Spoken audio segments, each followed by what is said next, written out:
Buenas tardes, hermanos, que Dios le continúe bendiciendo. Quiero invitarla a que puedan estar puestos de pie en reverencia ante Dios para que tengamos la lectura de su santa palabra. La misma será extraída del Evangelio de Mateo, capítulo 6.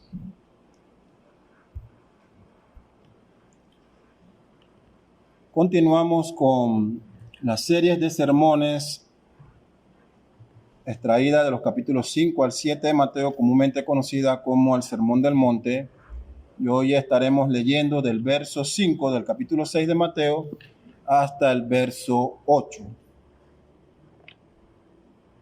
Dice así la palabra de Dios. Y cuando ores, no seas como los hipócritas, porque ellos aman el orar en pie en las sinagogas y en las esquinas de las calles, para ser vistos de los hombres. De cierto os digo que ya tienen su recompensa. Mas tú, cuando ores, entra en tu aposento y cerrada la puerta, ora a tu Padre que está en secreto, y tu Padre que ve en lo secreto te recompensará en público. Y orando, no uséis vanas repeticiones como los gentiles, que piensan que por su palabrería serán oídos. No os hagáis, pues, semejantes a ellos, porque vuestro Padre sabe de qué cosas tenéis necesidad antes que vosotros le pidáis. Oremos.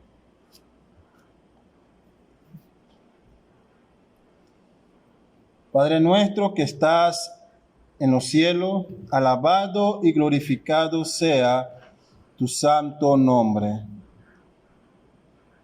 Señor, nos acercamos ante ti en esta tarde como tu iglesia, agradecido por tus muchas misericordias, porque has provisto a nuestras necesidades a lo largo de esta semana, porque tu mano de misericordia y gracia ha estado con nosotros, acompañándonos, Señor, a pesar de que fallamos y pecamos contra ti. Somos conscientes, Señor, de que nada de lo que tenemos lo merecemos. Sin embargo, tú eres un Dios benévolo y paciente para con nosotros. Perdona, Señor, nuestras iniquidades. Limpia nuestro corazón. Que ningún pecado, Señor, en nuestra vida sea estorbo para adorarte en este tiempo, para orar a ti, Señor. Padre, también confróntanos con tu palabra. Exhórtanos y anímanos a través de ella, Señor. Que tu Espíritu Santo esté con nosotros en este día. Permíteme ser un mensajero fiel de tu palabra. Y también, Señor, que tu Espíritu esté con tus hijos aquí presentes, guiándoles, Señor, a toda verdad. Y transformándonos, Señor, con el poder de tu palabra. Recibe toda la gloria. Te pedimos estas cosas en Cristo Jesús, tu Hijo. Amén. ¿Pueden tomar sus asientos, hermanos?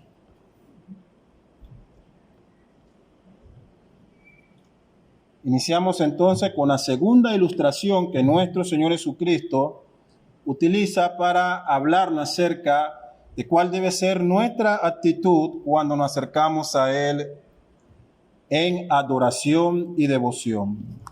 Estuvimos observando el domingo pasado cómo debía ser nuestra actitud al dar, al ofrendar y al extender la mano de ayuda al prójimo. Ahora entramos a esta sesión que habla acerca de la oración. Y vamos a estar dividiendo estos versos del 5 al 8 en tres partes. La primera será definir qué es orar. La segunda es ver lo que nuestro Señor Jesucristo demanda aquí, que es la forma errada al orar. Y luego entonces llegar al final donde Él nos muestra cuál debe ser la correcta disposición cuando oramos. Un cristiano elevó a Dios la siguiente oración: omnipotente y eterno Dios, qué terrible es este mundo. ¿Cómo quiere abrir sus quijadas para devorarme? Y qué débil es la confianza que pongo en ti, Dios mío. Protégeme en contra de la sabiduría mundanal. Lleva a cabo la obra, puesto que no es mía, sino tuya. No tengo nada que me traiga aquí, ni tengo controversia alguna con estos grandes de la tierra. Desearía pasar los días que me quedan de vida tranquilo, feliz y lleno de calma.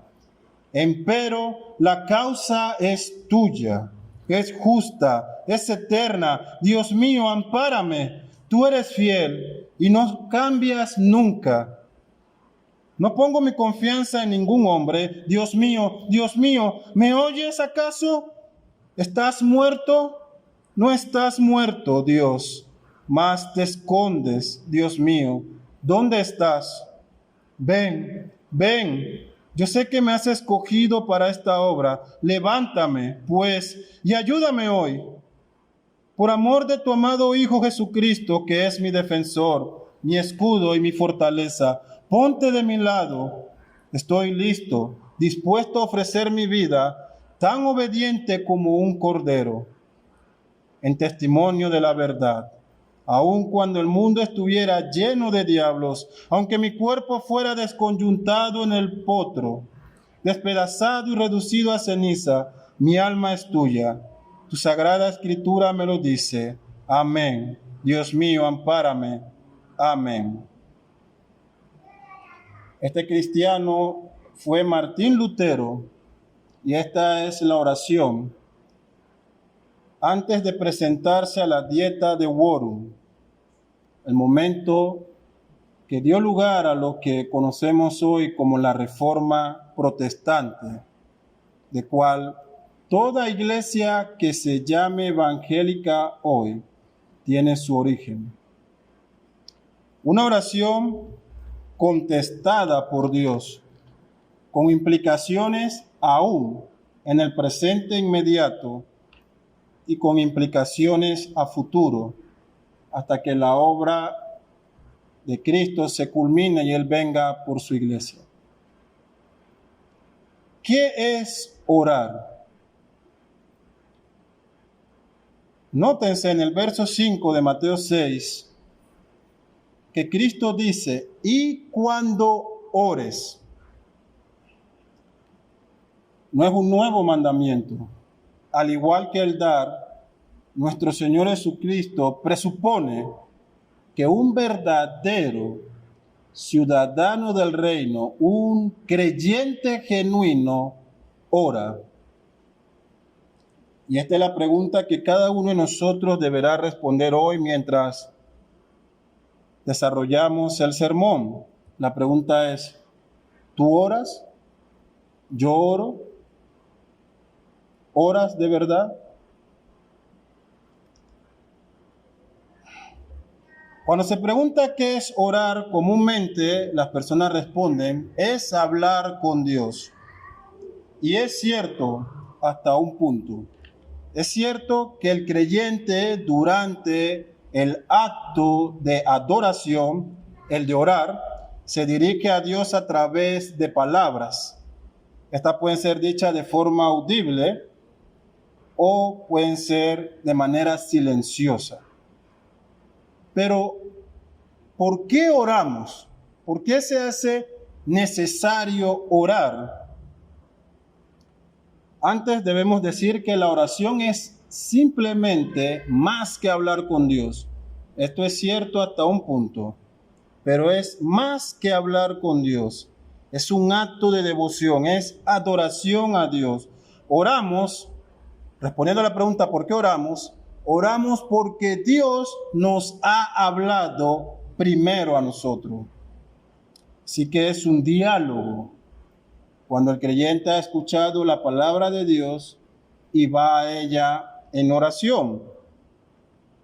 Él ha hablado de forma audible, su palabra, de forma verbal. Usted la tiene en sus manos, la acabamos de leer. pero también nos habla de forma no verbal a través de todos sus actos de providencia que ejecuta en la vida de cada uno de nosotros. Él está hablando allí cuando provee o cuando nos hace pasar por momentos de angustia como enfermedades y situaciones difíciles.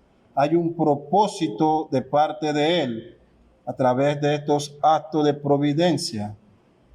Y esta es la base por la cual oramos a Dios, porque Él se ha revelado a nosotros. Así que respondiendo a la primera pregunta, ¿qué es orar? Permítanme traerle algunas definiciones de hombres de Dios a lo largo de muchos siglos de historia cristiana.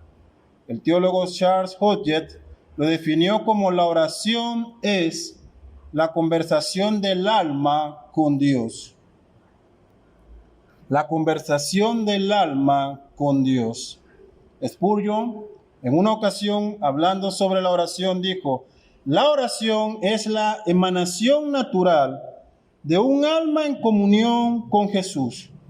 De la misma manera que la hoja y el fruto brotan de la rama de la vid, sin ningún esfuerzo consciente de parte de la rama, sino simplemente a consecuencia de su unión viva con el tronco, de igual manera brotan de las almas que permanecen en Jesús los capullos de la oración y las flores y los frutos.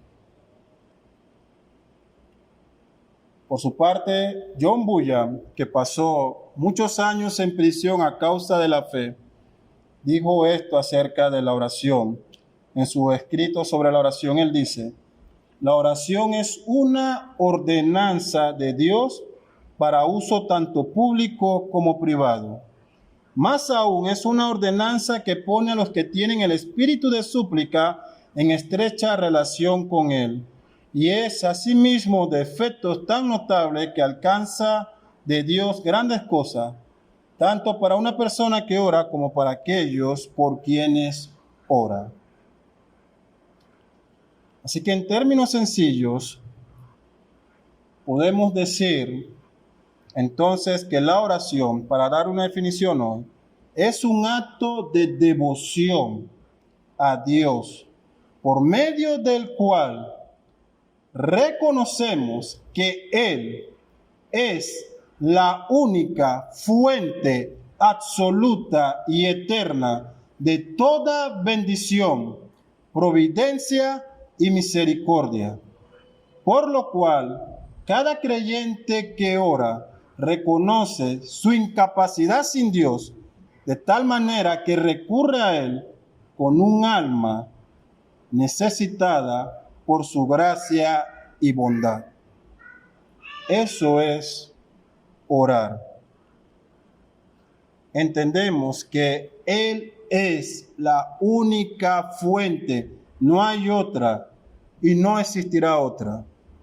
Cuando no oramos, estamos diciendo que tenemos autosuficiencia y que podemos suplir nuestras necesidades, que no dependemos de Él, que hay otras maneras en que podamos obtener bendiciones y providencia y mucho más, que no necesitamos misericordia y gracia ni perdón. Eso es lo que ocurre cuando no oramos. Así que habiendo entendido qué es orar, observamos que es un mandato tanto en el Antiguo como en el Nuevo Testamento. Las palabras de Jesús, la que acabamos de leer en el verso 5, no sugieren ni recomiendan orar. Dan por sentado que los creyentes oran. Cuando oréis, cuando ores, dice el Señor. Pero ¿quiénes deben orar? ¿Quiénes tienen este privilegio de tomar este recurso divino y usarlo para comunión con Dios? Bueno, en el contexto inmediato del pasaje, el Señor se refiere a sus discípulos, a los creyentes. Pero ¿qué nos dice el contexto canónico? Debemos decir que el mandato a orar es dado para aquellos que han nacido de nuevo. para los creyentes. Es común, yo me he visto envuelto también en esa práctica de tener algún familiar o amigo o persona no creyente y después de escucharle algunas cosas o compartir con ellos decimos, ¿sabes qué? Debes orar. Ese problema que tienen, ve y llévalo a Dios en oración. ¿Qué estamos haciendo? Estamos pidiéndole a un incrédulo que utilice medios dispuestos por el Padre para comunicarse con sus hijos sin que hayan nacido de nuevo.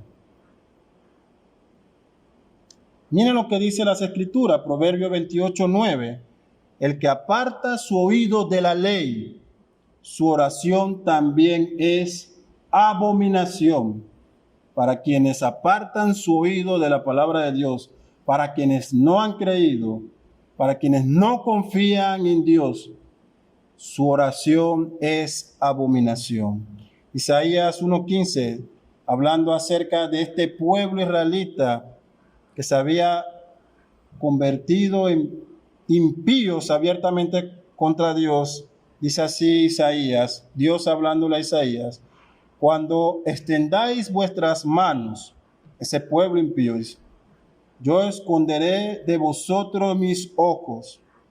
Asimismo, cuando multipliquen sus oraciones, yo no oiré. Llena está de sangre vuestras manos. Dios cierra su oído a la oración de los impíos. Y tal vez Juan 9:31 es mucho más claro en este episodio, cuando nuestro Señor hace este milagro y este hombre, cuando es confrontado con los fariseos, tenemos esta expresión: sabemos que Dios no oye a los pecadores, pero si alguien teme a Dios y hace su voluntad, a este oye.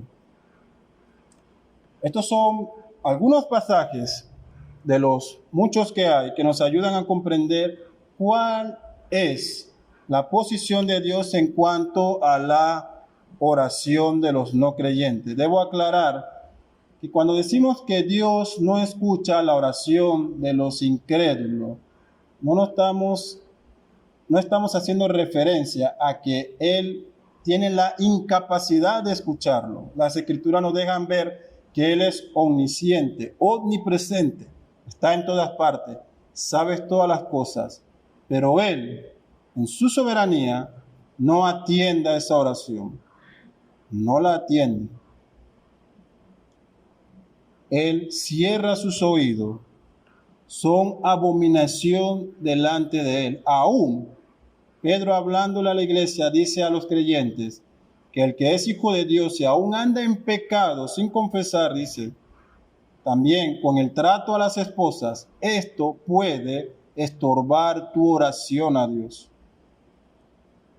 Así que notamos que Dios ha designado la oración como un recurso divino para estar en comunión con su pueblo. Es un acto de adoración. La primera oración que Dios escucha, por decirlo así, del incrédulo, es la de confesión y arrepentimiento. Se requiere que haya sido humillado, que reconozca su pobreza espiritual, que entienda que por sus fuerzas no puede suplir y que ha pecado contra el justo Dios, para que Dios entonces conceda su don de arrepentimiento y esta persona nazca de nuevo. Cuando oramos también debemos entender que lo hacemos en base a los méritos de Jesús. Él es el mediador. ¿Entre quién? Entre aquellos que el Padre ha elegido salvar y Dios. Él media por ellos. Acabamos de leer un verso mientras cantábamos en el himno que decía que todo el que va al Padre, aquel que ha sido enviado a Cristo, ha sido enviado por el Padre. Él ha elegido un pueblo a que salvar. Jesús es el intercesor entre ellos y el Padre. Oramos en base a los méritos de Cristo. Por eso, cuando oramos decimos en el nombre de Jesús, en su nombre, porque Él es el que ha mediado esta posibilidad que el escritor de Hebreo la describe como entrar al trono de la gracia a través de su sacrificio. También cuando oramos, lo hacemos rogando la ayuda del Espíritu Santo de Dios para que nos guíe en cada palabra, para orar de forma correcta. La pregunta entonces es, ¿tienen los incrédulos estos beneficios? ¿Tienen al Espíritu Santo que le ayude y le guíe a orar correctamente? ¿Tienen los beneficios de Cristo sobre ellos aplicados?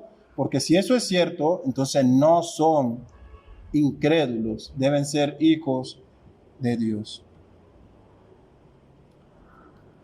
Oramos también porque Jesús nos dio el mayor ejemplo de oración. Sí, hermanos, Jesús oró y frecuentemente los evangelios lo definen orando. Note esto, el unigénito Hijo de Dios, encarnado, ungido por el Espíritu Santo, ¿qué hace? Va y ayuna por 40 días y ora. Regresa con poder, inicia su ministerio. ¿Qué hace? Se aparta a los montes, ora.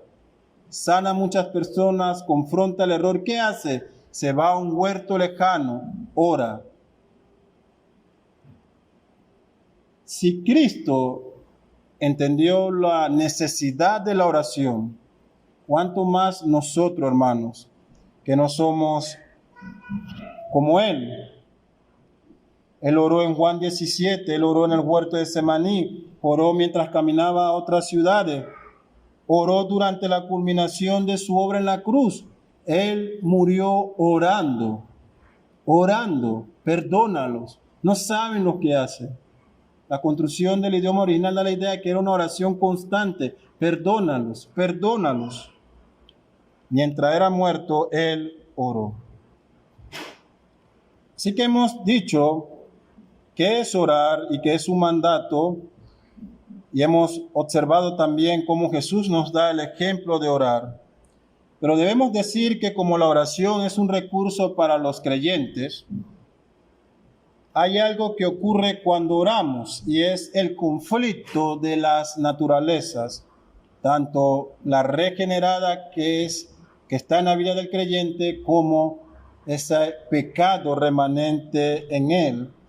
Y hay que decirlo, hermano, que es una realidad que se desprende de esta afirmación de que la oración es un recurso para los hijos de Dios, porque el momento de orar, cuando nos disponemos a orar, es cuando más la carne se manifiesta. Es cuando más entramos en un conflicto en nuestra alma, cuando nuestra mente busca distraerse con cualquier cosa, cuando todas las situaciones para hacernos desenfocarnos en nuestra oración se hacen presentes. ¿Qué significa esto del conflicto? Significa, hermanos, que aún el pecado en nosotros es tan violento contra los preceptos de Dios que Él nos perseguirá aun cuando usted busque estar en la presencia del propio Dios. Vemos que aún nuestro Señor Jesús, mientras oraba en el desierto, ¿qué ocurrió? Satanás llegó a tentarle, a provocarlo. Él ha terminado su ayuno y su oración y Satanás llega a tratar de hacerlo tropezar. ¿Cuánto más a nosotros? Vemos que también el pecado nos acecha para que no podamos ir a la presencia de Dios. En nuestra adoración personal, en nuestra devoción sincera a Dios, ahí está el pecado, a nuestro lado, acusándonos, procurando desviarnos de los propósitos de nuestra adoración, haciéndonos ver que no necesitamos orar en primer lugar, que no somos tan malas personas como creemos ser, que podemos pedir para nuestros placeres a Dios, porque Dios concederá lo que pidamos con fe, lo que decretemos con nuestras palabras. Él está allí tratando de desviarnos, de que nuestra oración tenga un propósito personal y no que sea un acto de genuina adoración a Dios. Por eso es que nuestro Señor Jesús aquí confronta el error que cometen muchos y que a veces cometemos nosotros de orar. Nótese en el verso 5, Él dice lo siguiente: no seas como los hipócritas, porque ellos aman el orar en pie en las sinagogas y en las esquinas de las calles para ser visto de los hombres. De cierto os digo que ya tienen su recompensa. Y mira el verso 7, y orando, no uséis vanas repeticiones como los gentiles, que piensan que por su palabrería serán oídos. Así que lo primero que denuncia nuestro Señor Jesucristo aquí es una actitud irreverente, la hipocresía, aquel acto de aparentar piadoso, aparentar que somos hombres de oración, somos santos. Esto es robar gloria a Dios. Él dice, no seas como los hipócritas, denuncia el Señor. Ellos aman el orar. Usted lo leyó, ¿no? Ellos aman el orar. No porque ellos desean fervientemente ir a Dios en oración, no porque ellos sienten su necesidad de arrepentimiento y entienden que Él es la única fuente absoluta de bendición. No es eso lo que ellos aman. Ellos aman el acto de orar, la oportunidad deseada. ¿Para qué? Para ser objeto de la mirada de los hombres, para robar gloria a Dios, para que los presentes escuchen cuán elocuentes son sus oraciones, cuán piadosa, mira cuánto tiempo ora, de qué forma se aflige, cómo se entrega a la devoción. Es un hombre digno de admirar. Ellos aman el orar. Así que esta es la denuncia de Cristo. Tiene que ver con las motivaciones de estos hombres. La práctica de muchos judíos, para que usted tenga una idea en el contexto, era que en el día señalado para ir al templo o a las sinagogas, muchos de ellos querían demostrar cuánto era su deseo de adorar a Dios, que no podían aguantar llegar a la iglesia y en cualquier esquina de Jerusalén se ponían a hacer oraciones públicas, a batir las manos, a echarse ceniza sobre la cabeza para demostrar cuán necesitados estaban de su oración. Ellos explotaban en oraciones a Dios. Todos los que pasaban le veían y se asombraban. Esta es la denuncia. Y en la actualidad no escapan de eso. Se ponen su manto de oración, baten los flecos, van al muro de los lamentos, golpean su cabeza contra el muro, orando. Cuídate, dice el Señor, no seas como los hipócritas. Pero no escapamos de eso, ¿verdad? Amamos las oraciones en público. Amamos que nos llamen al frente, que nos pidan que nos levantemos, que oremos, ser visto, ser escuchado, ser admirado. Si estas son las motivaciones, dice Jesús, ya recibiste tu recompensa. Dios no te debe nada. Tú preferiste elegir ser admirado por los hombres en vez de ser escuchado por Dios. John Stott dice, es posible ir a la iglesia por la misma razón perseverante equivocada que tuvieron los fariseos para ir a la sinagoga. No ir a adorar a Dios, sino ganar una reputación de piedad para nosotros mismos. Es posible jactarnos de nuestras devociones privadas en la misma forma. Lo que se destaca es la perversidad de toda práctica hipócrita. Así que este pecado de la hipocresía, cuando oramos, dice el Señor, nos lleva también a manipular nuestras oraciones. Ya no es el propósito de Dios, ya no es el propósito de adorarle, sino ganar un elogio, obtener una fama, tener una reputación. Siervo del Altísimo, sierva del Altísimo. Ese es el nombre con que queremos que se nos llame. Procurar nuestra fama personal. Así que la denuncia de nuestro Señor al decir ellos aman el orar es denunciar ese deseo de tener algún tipo de actividad visible. La pregunta aquí, hermanos, es ¿qué te motiva a orar a ti? ¿Es tu dependencia a Dios? ¿Es sincera? ¿O lo haces movido por el deseo, la fama, la reputación, el renombre? ¿Quieres ser visto por los hombres o escuchado por Dios? Esa es la decisión final que cada creyente enfrenta. ¿Qué motiva mis oraciones? Ahora bien, Jesús condena el deseo de buscar ser alabado por las oraciones que hacemos.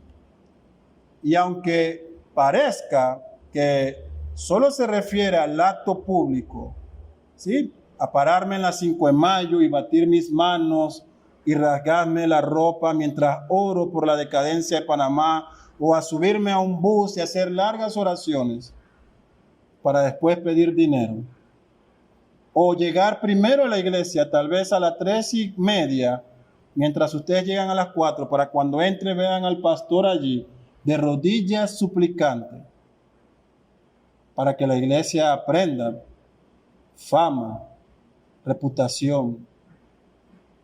O estar en una reunión familiar y decir, me retiro a orar.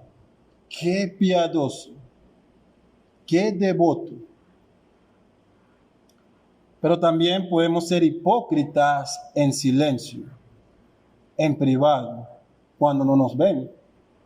Pedir para lo que nos conviene. Miren lo que Lucas 18, 9 al 14 nos dice. Jesús hablando, él dijo, a unos que confiaban en sí mismos como justos y menospreciaban a los otros, dijo también esta parábola.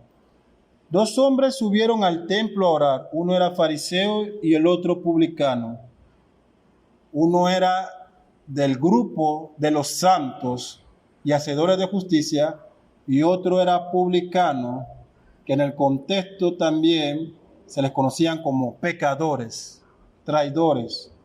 El fariseo, puesto en pie, oraba consigo mismo, en silencio, consigo mismo de esta manera: Dios, te doy gracias porque no soy como los otros hombres, ladrones, injustos, adúlteros, ni aun como este publicano. Ayuno 2 veces a la semana, doy diezmo de todo lo que gano. Mas el publicano, estando lejos, no quería ni aún alzar los ojos al cielo, sino que se golpeaba el pecho diciendo, sé propicio a mí, pecador. Sé propicio a mí, pecador. Sé propicio a mí, pecador. Dice Jesús, os digo que éste descendió a su casa justificado antes que el otro, porque cualquiera que se enaltece será humillado y el que se humilla será enaltecido. Tenemos entonces a estos 2 hombres. Uno busca estar cercano, al frente, de pie, aunque ora para sí mismo. El otro ni se atreve a entrar, está alejado. No es digno de alzar sus ojos a Dios. No es digno ni siquiera de poder articular una oración a Dios. Uno ama estar de pie donde todos puedan verlo. El otro ni siquiera quiere ser visto. Uno se acerca a Dios confiando en su justicia personal. Y esa es una de las luchas con las que más me enfrento cuando dentro del círculo bautista, presbiteriano, reformado, nos referimos como no somos como los pentecostales o no somos como los metodistas. Es lo mismo que este fariseo hace. No soy como los otros hombres. Yo diezmo. Tengo mi registro. Tengo mi lista de lo que doy. Yo ayuno. Tengo evidencias. Me ven en las calles ayunando, afligido. Ni siquiera soy como este publicano pecador. El otro hombre se acerca reconociendo que no hay nada bueno en él. Ten misericordia de este pecador. Es la traducción de sé propicio. Sé propicio. Sé propicio. Sé propicio. Esa es posiblemente la oración más importante de la vida de cada hombre. Sé propicio de mi pecador. Sé propicio. Es la oración más importante de cada hombre. Saber que ha recibido justificación inmerecida. El texto dice, este volvió a su casa justificado. Fue salvado. Se le aplicaron los méritos de Cristo. Ya no es visto más como enemigo de Dios, sino que ha sido justo. El Padre lo ve como su hijo. ¿Qué motiva tu oración? ¿Qué motiva tu oración? ¿Cómo oras a Dios? ¿Te estás justificando en tu oración? ¿O clamas por misericordia? El otro error lo vemos en el verso 7. Dice el texto, nuestro Señor Jesucristo dice, no seas como los gentiles, no seas como ellos, porque ellos piensan, ellos confían, ellos creen que por sus palabrerías y sus repeticiones serán oídos.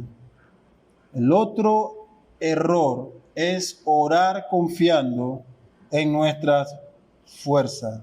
La expresión no seis vanas repeticiones se puede traducir de la siguiente manera: no hacer repeticiones sin sentido, no orar sin sentido. No se trata de cuántas palabras puedas decir, cuán extensa sea tu oración. Si oras en una lengua que ni tú puedes entender.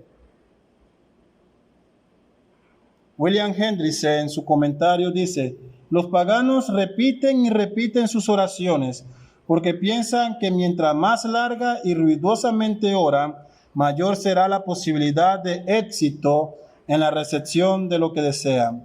La oración de los sacerdotes de Baal ofrece un ejemplo notable. Invocan el nombre de Baal desde la mañana hasta el mediodía en el evento con Elías. Otro ejemplo es la ruleta de oración de los budistas tibetanos. Este cilindro que gira sobre un eje con oraciones escritas en él. No es otra ilustración el rosario usado, por ejemplo, para llevar la cuenta de 10 decenas de Ave María, cada uno precedido de un Padre Nuestro, seguido de un Gloria, como si la aceptabilidad de nuestras oraciones dependiera al menos en parte del número de palabras que usamos o del número de oraciones que disparamos. En Marcos 12, los versos 38 al 40, Cristo hace esta advertencia a sus discípulos y apóstoles. Usted lo puede leer, verso 38 de Marcos 12. Y les decía en su doctrina, guardaos de los escribas, que gustan de andar con largas ropas y aman la salutación en las plazas y las primeras sillas en las sinagogas y los primeros asientos en la cena, que devoran las casas de las viudas y por pretexto hacen largas oraciones. Estos recibirán mayor condenación. No orar sin sentido. Debemos decir que la eficacia de nuestra oración no depende de la elocuencia con la que oramos, no depende de la intensidad o del fervor con que oremos. Aún los profetas de Baal, como mencionamos, en este encuentro contra Elías, se zanjaban, gritaban y hacían miles de ritos y oraciones, y su respuesta no fue escuchada. En cambio, Nehemías, cuando fue confrontado por el rey, Dice en su libro, y oré al Señor y pedí que me diera buen éxito en mis palabras, una oración corta. Así que la eficacia tampoco depende del tiempo. Y debo decirlo, hermano, ni siquiera hay poder en la oración. Esa herejía de que la oración tiene poder para mover a Dios a hacer cosas que posiblemente Dios no quería hacer, o que es la llave para desatar las manos de un Dios apacible que espera con urgencia que pidamos todos los tesoros que Él tiene reservados para nosotros, es una falsedad. Aún Pablo oró, 3 veces, quita de mí esto. Y Dios no respondió o no concedió su petición. Bástate de mi gracia. Tu petición no será concedida. Para mis propósitos no está el sanarte o quitar de ti este aguijón. Bástate de mi gracia. La oración no tiene poder.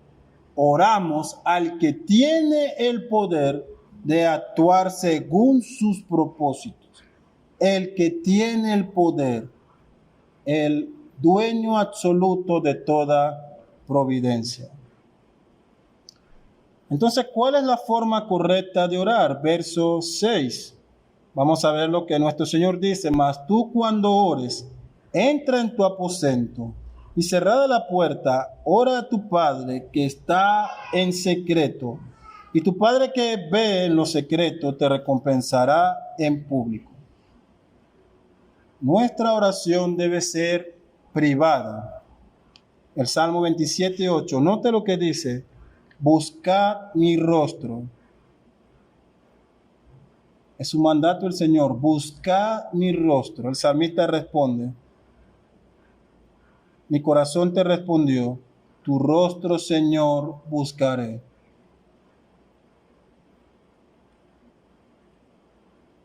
Debemos tener en cuenta que la oración involucra entrar a la presencia de Dios. El creyente eleva esta oración, expresa lo que tiene en su alma, expone las necesidades y deseos ante Dios, confiesa sus pecados, clama por perdón y misericordia, por consuelo y exhortación. Entra al trono de la gracia, se acerca al propio Padre como un hijo, diciéndole todas estas cosas que tiene en su corazón. Cierra la puerta, dice, entra en tu aposento. El principio aquí es el de olvidarse de uno mismo. Esa oración privada puede ser hecha en cualquier lugar, olvidándote de ti mismo. R.V.G. Tasker, un teólogo del pasado, dice lo siguiente. Él señala que la palabra griega para el aposento en el cual vamos a retirarnos a orar es la palabra griega tameion y se usaba para referirse a esa bóveda donde pueden o donde se guardan los tesoros de las personas. Entra a tu bóveda, apártate. Tú no buscas en tu oración ser visto. Solo te interesa que alguien te vea y te escuche. No el pastor, ni los diáconos, ni los hermanos, ni tu vecino. Sino Dios. Entra allí, donde hay tesoros que Dios tiene a disposición para sus hijos. ¿Qué tesoros? Su paz, obtener paz a través de la oración, el consuelo para cuando perdemos un ser amado o estamos afligidos por alguna situación, gozo cuando estamos en momentos tristes, fortaleza, ánimo, discernimiento para una decisión que necesitamos tomar, el oro del perdón por nuestros pecados, misericordia y gracia de parte de Él. ¿Quieres algo más aparte de todas estas cosas que Dios tiene provistas para sus hijos? La oración debe ser privada, debe ser sincera. Nuevamente, Hendrickson dice, el pensamiento subyacente real no es lo secreto, sino la sinceridad. La razón de mencionar el lugar secreto es que el adorador sincero y sencillo, el que no está interesado en exhibirse públicamente con el fin de enaltecer su prestigio, encontrará el rincón oculto como lo más apropiado para sus devocionales. Allí es donde puede dejar fuera el mundo para estar solo con Dios. Es importante decirle, hermano, que el lugar elegido tampoco determina la eficacia de nuestras oraciones. El año pasado, durante la pandemia, escuché en las radios locales cristianas a un sinnúmero de personas orando contra el COVID. Desde declarar a Panamá libre de Satanás hasta atar el COVID y echarlo al mar. Una y otra vez, cientos de oraciones sin sentido, como si a Dios se le escapó del cielo el COVID. Creyentes también temerosos. ¿Qué determina la eficacia de nuestras oraciones? Yo puedo elevar una oración en privado y no ser sincero en mis palabras. ¿Sabe qué es lo más temeroso que vamos a ver en la aplicación? Que la oración no es a causa de Dios, es a causa nuestra.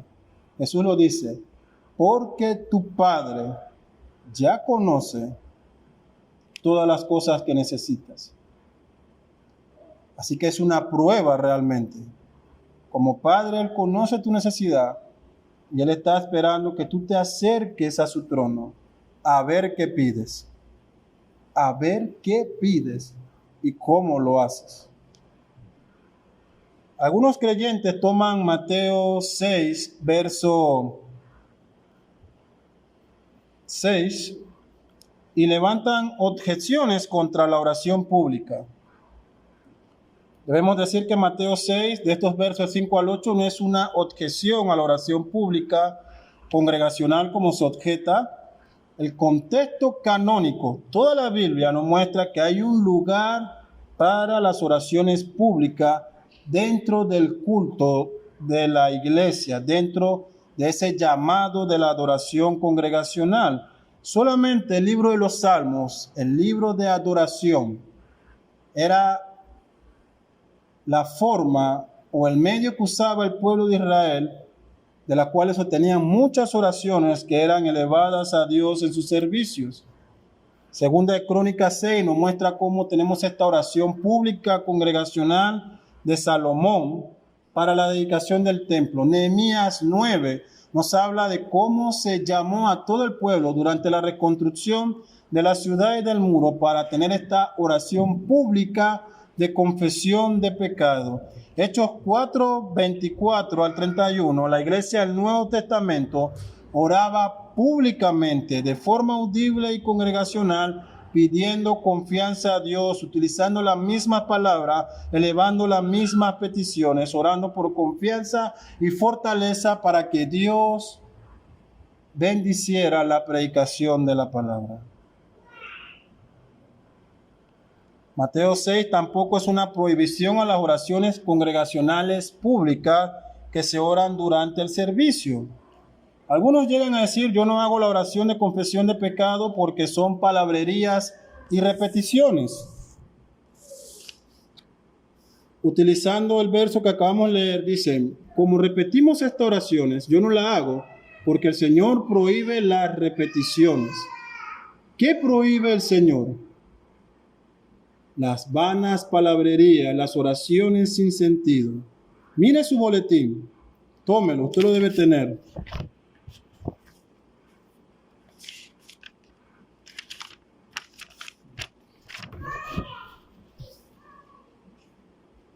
todopoderoso Dios y Padre.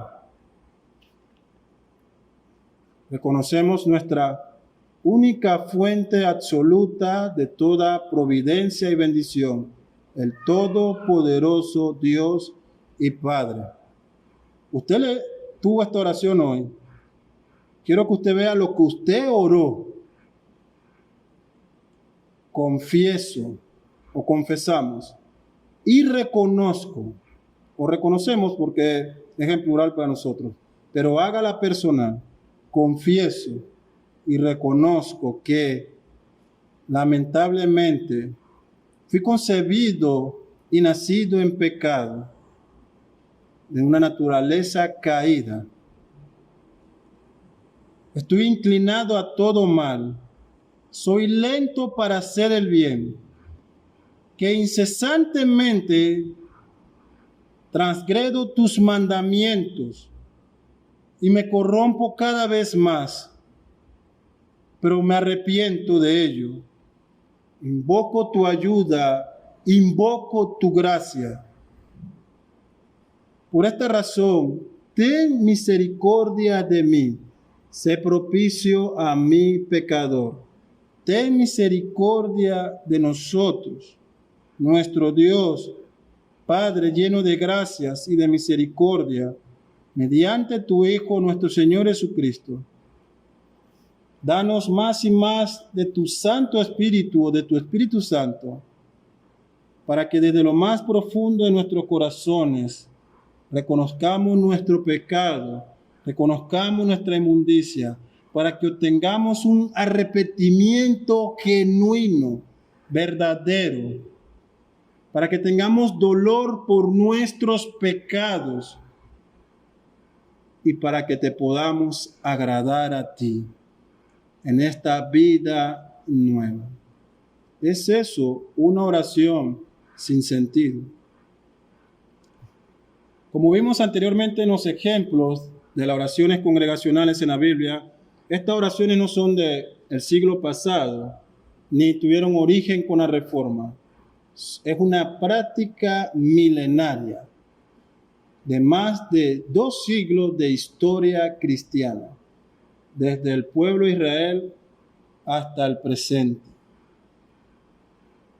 El principio por el cual oramos a Dios como iglesia es el de tener en común todas las cosas y pedir al Padre en comunión como iglesia que nos perdone. Ahora bien, tengo que decirlo, usted puede tomar esta oración congregacional y hacerla una repetición vana. Usted puede rezarla y no orarla. Usted puede tomar el Salmo 23 y hacerlo palabrerías insensatas. Puede tomar la oración del Padre Nuestro y hacerla cualquier cosa menos una oración sincera. Porque es la motivación con la que te acercas a Dios. ¿Y quieren un ejemplo de cómo podemos tomar esto y no darle valor? El Padre Nuestro dice, perdona nuestros pecados como nosotros perdonamos a quienes nos ofenden. Si tomas esta oración con sinceridad, con veracidad, ¿tendrías que tener a alguien a quien no hayas perdonado? Te acercas a Dios pidiéndole perdón por tus pecados, sin tú perdonar a quienes te han ofendido. Podemos convertir el Padre Nuestro en una oración sin sentido también. Es mi deseo que usted ore, no que recite estas oraciones. Esto no es una competencia de poesía, es un momento de oración. Porque el día de mañana usted dará cuenta a Dios de cada palabra que sale de su boca, de cada oración.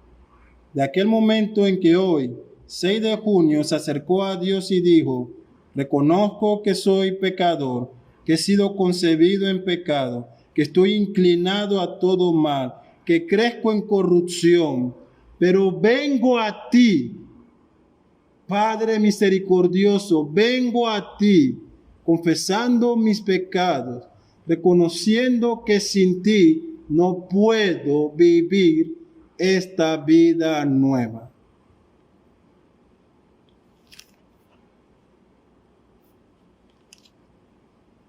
Nuestro Señor nos da esta aplicación al final en el verso 8. No os hagáis, pues, semejante a ellos. ¿A quiénes? A los hipócritas, a aquellos que se acercan con una intención de obtener mérito propio, pero también a aquellos que toman las oraciones por cosas vanas, sin sentido. Orar por orar. Dice, no sea semejante a ellos, porque vuestro Padre sabe de qué cosas tenéis necesidad antes de que vosotros le pidas. Así que los creyentes, los ciudadanos del reino, cumplen los estándares de Dios, no del mundo. El mundo puede tener sus estándares y sus oraciones. Los musulmanes gastan días y horas en el Ramadán, dando vuelta en esta piedra negra, haciendo miles de oraciones. No hay otra convocación a nivel mundial más grande que esta, de miles de personas orando a su Dios. Lo curioso es que en estas oraciones mueren personas aplastadas por otros porque caen mientras dan círculos sobre esta piedra, y los otros devotos le pasan por encima. Aún los judíos se acercan a su muro de los lamentos, cientos de ellos, cada día oración, 3 veces al día, tal vez más de lo que usted ora, posiblemente. Sus oraciones no son escuchadas, no son atendidas. No nos conformamos a los estándares del mundo. No se trata de complacer a los hombres. No usamos la oración como medio de ganar reputación y fama. En esta elección simple, escogemos ser visto y escuchado por Dios que alabados y aplaudidos por los hombres. La disposición del corazón es importante. ¿Qué debemos pedir? ¿Qué debemos orar? Ante un Dios que conoce todas nuestras necesidades, ante un Dios al que no podemos sorprender con nuestras palabras, ante un Dios que está esperando que nuestra oración sea en conformidad a su voluntad. Bueno, hermano, ora a Dios pidiéndole guía para poder orar. Empieza así. Ora para poder orar. Pedirle a Dios que puedas cultivar este acto de devoción, no un hábito, no, este acto de devoción sincera, genuino, real. Ora para que su voluntad se haga en todo momento. Esta es la verdad central de nuestras oraciones. La voluntad de Dios es la que se va a hacer. No podemos doblarle el brazo. No podemos obligarle a hacer algo que Él no tiene predispuesto en sus propósitos. No podemos manipularlo. Él actúa siempre en conformidad a sus planes. Él puede tener para nosotros hambre, que pasemos hambre, que tengamos sed, que no poseamos ningún bien material. Puede tener el camino del martirio para nosotros o de una terrible enfermedad. Puede hacernos pasar por pérdida de seres queridos, por pérdida de cosas materiales. Puede también proveernos y bendecirnos. ¿Cuáles son sus propósitos? Oramos para que podamos aceptar su voluntad. Cristo nos dio el ejemplo. Pasa de mí esta copa, pero que no se haga mi voluntad, sino la tuya. Y la voluntad del Padre fue la cruz.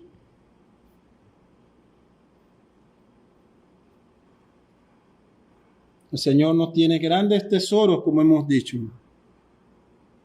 Eso es lo que nos da esperanza. Querido amigo, si tú hoy no has creído aún, si sigues viviendo, confiando en tus fuerzas, en tus capacidades, si no has hecho un alto para meditar en lo que te depara en la eternidad, porque ¿qué son 100 años de vida aquí comparado a una eternidad en el infierno? Debo decirte que todas tus oraciones no han sido escuchadas. Son abominación para Dios. Solo hay una oración a la que Él prestará atención, y es si sinceramente tú ruegas por perdón por tus pecados, si vas a Él y ruegas para que Él extienda su mano de misericordia y te salve. Esa es la oración más importante de tu vida. Concluimos, hermanos, diciendo que la verdadera oración, como dice Spurgeon, es medida por peso y no por longitud. Es un gemido simple ante Dios. Puede contener mayor plenitud de oración que un fino discurso de gran longitud. Recordamos que la oración, como la definimos, es un acto de devoción a Dios por medio del cual reconocemos que Él y únicamente Él es la fuente de toda bendición, de toda misericordia, de toda gracia. Es la fuente de perdón para nuestros pecados. Que la oración es un recurso exclusivo de parte de Dios para sus hijos. Que la forma errada de orar consiste en centrar la atención en aquel quien ora y no en aquel a quien se hace la oración. Que la forma errada de orar es aquella que busca la reputación personal, el ser visto, el ser escuchado, el ser aplaudido por otros. Y esto es tan sutil este pecado de tal vez no hacer un gran espectáculo, pero acercarnos, hermanos. Lo que pasa es que cuando me llamó tenía 2 horas orando, o cada mañana yo me levanto a orar 1 hora. Eso es algo personal. El segundo error es creer que la eficacia de la oración depende de lo mucho que ore o de la forma en particular en que ore, depende de los métodos que use. En cambio, nuestro Señor nos dice que la forma correcta de orar es tener en cuenta que estamos entrando a la presencia de Dios. Dios conoce todas las cosas de antemano, todas nuestras necesidades, y que debemos orar en conformidad a la voluntad de Dios. En nuestras peticiones el Señor podrá respondernos sí, concediendo lo que pedimos, no, porque no es lo que Él tiene para nosotros, o espera. Tu petición se dará después. En este momento, espera. Terminamos entonces, hermanos, con este comentario del doctor Martin Lloyd-Jones. Él dice: la imagen más elevada que se puede formar de un hombre es cuando se lo ve de rodillas delante de Dios. Este es el logro más sublime del hombre en su actitud, y es su actitud más noble. Nunca es mayor el hombre que cuando se halla en comunión y contacto con Dios. Oremos.